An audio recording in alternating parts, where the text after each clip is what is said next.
یہیں سے رہنمائی کا سلسلہ شروع ہو جاتا ہے۔ تعلق زوجین کی ابتدا ہے رشتہ دیکھنا۔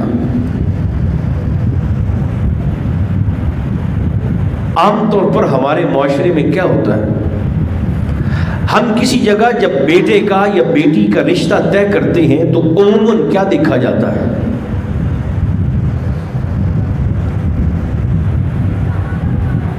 حسن دیکھ کر رشتہ طے کیا جاتا ہے، یا مال دیکھ کر رشتہ طے کیا جاتا ہے، پیسہ دیکھا جاتا ہے اور خوبصورتی دیکھی جاتی ہے۔ اسلام کا سلسلہ رہنمائی یہیں سے شروع ہو گیا۔ میرے اور آپ کے کریم آقا کا فرمان ہے، آقا فرماتے ہیں میں اپنے ماننے والوں کو منع کر رہا ہوں۔ حضور کس بات سے؟ فرمایا نہ حسن دیکھ کر رشتہ کرنا، نہ مال دیکھ کر رشتہ طے کرنا۔ حضور کیوں؟ فرمایا اگر تمہارے تعلق کی بنیاد حسن ہوا تو 4 سال کے بعد ڈھل جائے گا، اور جب سبب ختم ہو گیا تو مسبب تو خود بخود جاتا رہا۔ اگر محبت کی بنیاد ہوگا حسن، تعلق کی بنیاد ہوگی خوبصورتی، اور رشتہ داری کی اساس ہوگی بیوٹی، خوبصورتی، تو فرمایا 4 سال کے بعد جب بالوں میں چاندی اترے گی، 4، 6، 8، 10 سال کے بعد جب جسم کی طاقتیں جواب دے رہی ہوں گی، جب کمر دوہری ہو رہی ہوگی، تو وہ بنیاد جس کو سامنے رکھتے ہوئے تم نے رشتہ طے کیا ہوگا، جب حسن ختم ہو جائے گا تو اپنے ساتھی سے تمہارا پیار کا تعلق بھی کمزور پڑ جائے گا۔ میرے نبی کا انداز تربیت دیکھیے، فرمایا صرف حسن دیکھ کر رشتہ نہ کرنا۔ آقا فرماتے ہیں فقط مال دیکھ کر بھی رشتہ نہ کرنا۔ حضور کیوں؟ فرمایا ڈھلتا سایہ ہے، آج کسی کے پاس ہے کل کسی کے پاس ہوگا، اور اللہ کا قانون ہے تلک الایام نداولھا بین الناس۔ اللہ فرماتا ہے میں تو دنوں کو لوگوں کے اندر پھیرتا رہتا ہوں، آج ایک پر عروج ہے کل اس پر زوال ہوگا، آج ایک کے پاس مال ہے کل ہو سکتا ہے کہ غنی نہ رہے فقیر ہو جائے۔ پیسہ دیکھ کر بھی رشتہ نہ کرنا۔ حضور کیوں؟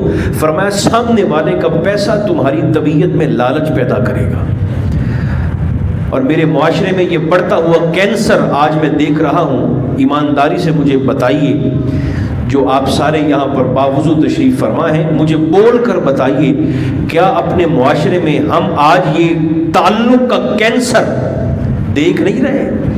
نوجوان شادی کے بعد اپنے سسرال والوں کو، اپنے سسر کو مجبور کر کے بیوی کے ذریعے اس بات کا اظہار کرتے ہیں کہ صاحب مجھے موٹر سائیکل بھی لے کے دیا جائے، مجھے میری دکان میں سودا بھی ڈال کے دیا جائے، مجھے میرے کاروبار کے لیے پیسہ بھی چاہیے۔ اب باپ مجبور ہے، اس نے بیٹی تو دے دی، اب اس نے بیٹی بسانی بھی تو ہے۔ سب کی بات نہیں کرتا، مگر یہ میرے معاشرے کا ایک تاریک چہرہ ضرور ہے، اور میں نوجوانوں سے کہا کرتا ہوں جملے تھوڑے سے تلخ ہو جائیں تو مجھے معاف فرمائیں گے، میں اس کا کوئی اور متبادل یا مترادف استعمال بھی نہیں کرنا چاہتا۔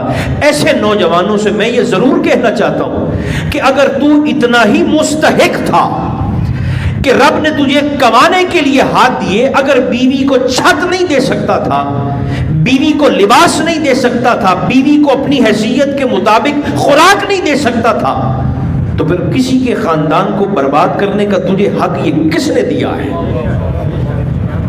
اگر تو اتنا ہی مستحق تھا کہ تو نے نکاح کے بعد لوگوں کی مجبوری کا فائدہ اٹھانا تھا، تو جہیز مانگنے سے بہتر تھا تو شادی سے پہلے کسی سے زکوٰۃ مانگ لیتا۔ تو جھولی پھیلا کر کسی سے خیرات مانگ لیتا، تو بھیک مانگ لیتا، مگر کسی کے خاندان کو، کسی کی عزت کو یوں پامال اور برباد نہ کرتا۔ میرے نبی فرماتے ہیں نہ حسن دے کر نکاح کرنا، نہ پیسہ دے کر نکاح کرنا، ہاں یہ دونوں چیزیں ساتھ میں مل جائیں تو اللہ کی طرف سے تجھ پہ فضل ہے، تجھ پہ کرم ہے، تجھ پہ رحمت ہے۔